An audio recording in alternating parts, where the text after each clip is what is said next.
I'm listening to a great podcast called The History of Rome, and it's so interesting it's about the story of building the Roman Empire and their just complete dominance in their era over the Italian peninsula.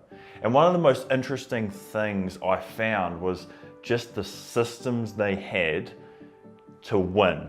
It was almost like the fighting was the last thing they did. Everything they did was a system. When they were on a war party, where they would put their camp, if it was easy to defend, where the water was going to be, where the horses were going to graze, how they would build the road to the camp so they had a clear supply route, how the soldiers were dressed, how the soldiers were trained. They weren't allowed out of the camp without the correct footwear. Everything was such a calculated, step-by-step, perfectly managed organization. And the fighting was the last thing they did, but they always won.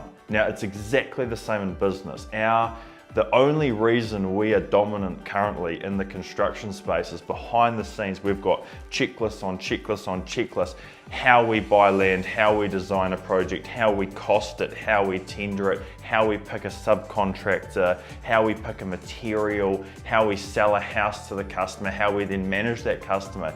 Everything is a detailed plan, written and perfected and refined over and over again, to the point where the things that everyone sees at the end, the presentation of a development and the sale of a development and the construction of a development, that's the last thing.